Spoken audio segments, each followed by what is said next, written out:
Hi, good day. I'm Julian LaFranco and I'm going to report the country of South Korea. And what are we going to know about the South Korea? First, we are going to know the background, land area, capital, currency, and language. And the next is the provinces, territories, population history, population projection, and the population of about 10 years gap, and life expectancy, agricultural production, exports, and how they achieve their sustainable development. First, South Korea is a peninsula between East China Sea and the Sea of Japan. The land has a total area of 100,339 kilometers,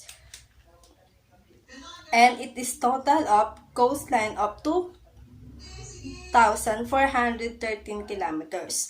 This land area is approximately 96% of the area of Kentucky.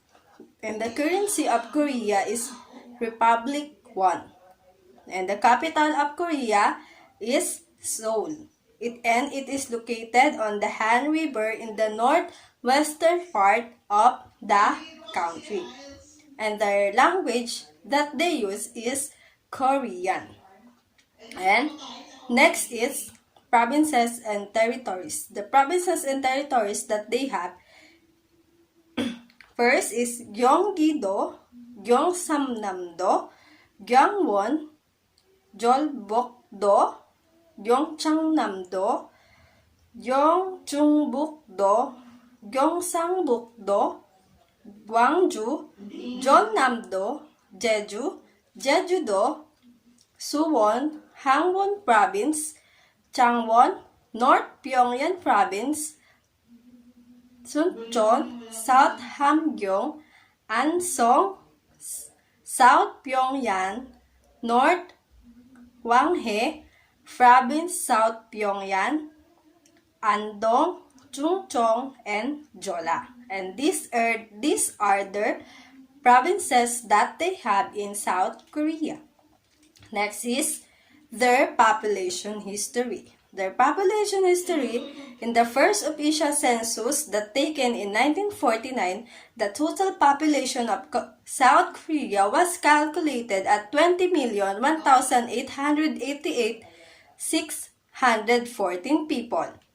And in 1985, the census was total of 466,577 population, and their growth was slow, averaging of 1.1% annually during the period of from 1949 to 1955, when their population registered at 21 million or 21.5 million.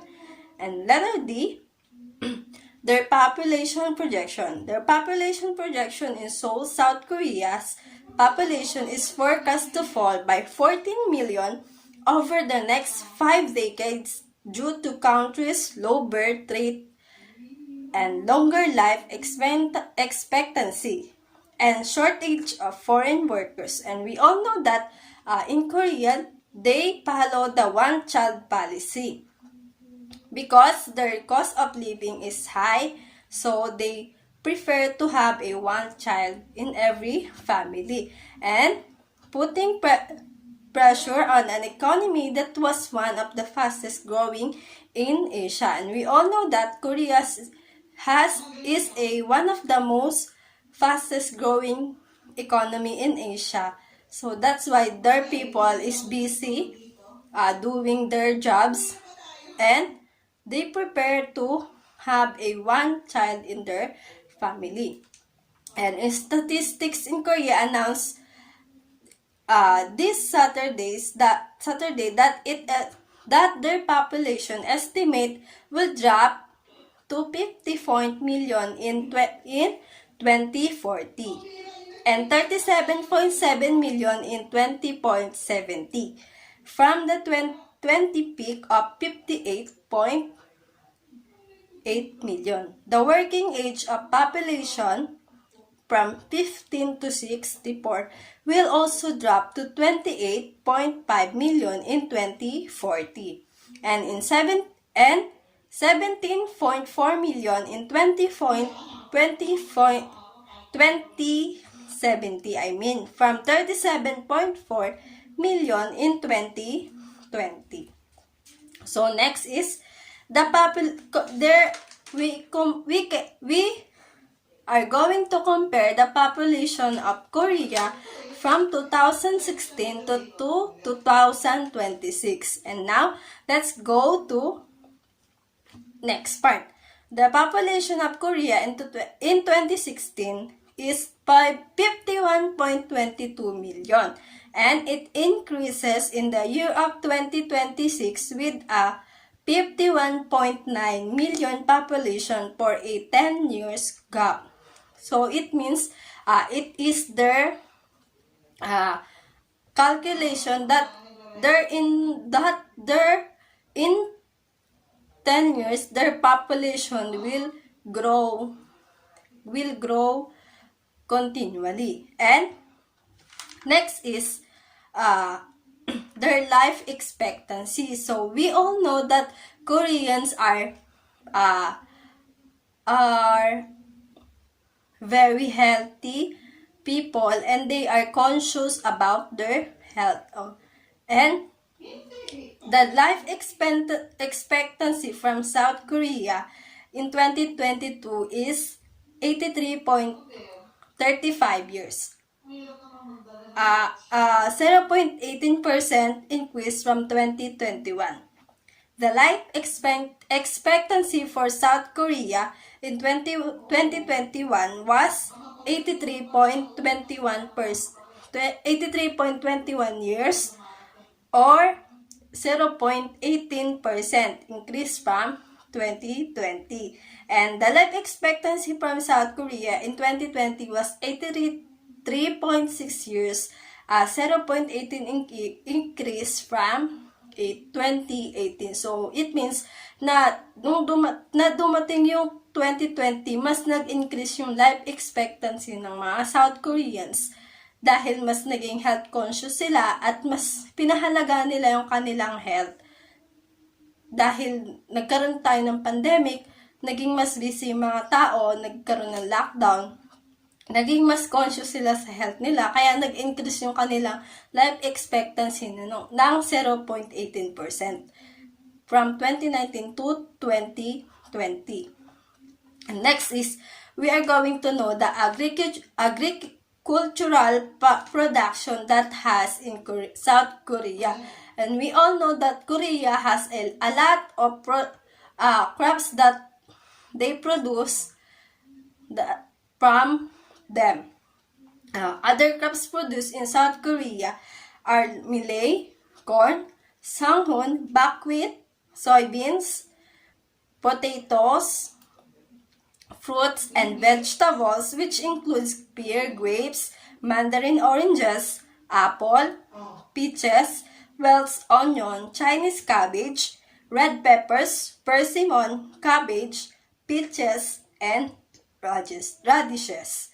And they have also other fruit from them. And tropical fruit from South Korea is expensive because tropical fruit, mahirap mabuhay ito sa kanila. Like yung watermelon, pineapple, like that. And they are exporting it. And next is the export. The export of South Korea, the top export of South Korea are integrated circuits of $89.1 billion. It is a circuits, and next is cars. It is a $36.9 billion. Refined petroleum, that is $23.3 billion.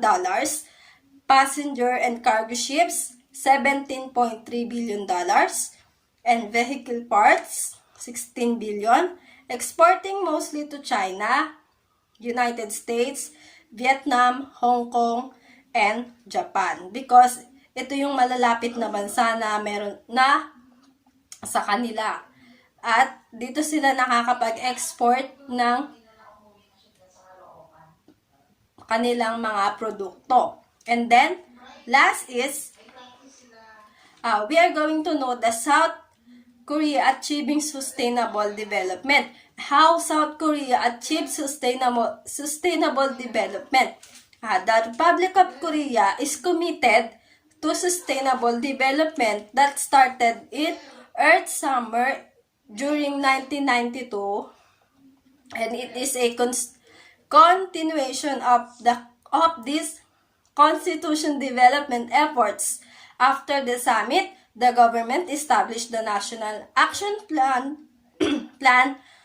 to implement the Rio Agenda 21 in 1996 and the National Commission Sustainable Development or PNSCSD in 2021. Since then, a series of laws and policies have been introduced to establish organization to implement sustainable development related goals in their country. And another feature of South Korea developmental success is its sharing knowledge on their near countries and their experience on development through international development cooperation. So through this, they achieve sustainable development sa pakikipag-negosasyon sa katabi nilang bansa at sa kanilang goal na masunod yung goal nila na makapagpatupad ng laws and policies para ma-achieve yung sustainable development sa kanilang bansa. So this is the way they do to achieve a sustainable development in their country, in the country of South Korea. So, ayun lang po. Thank you po sa pakikinig and sana po may natutunan po kayo and maraming salamat po. Yun lang po. Have a nice day!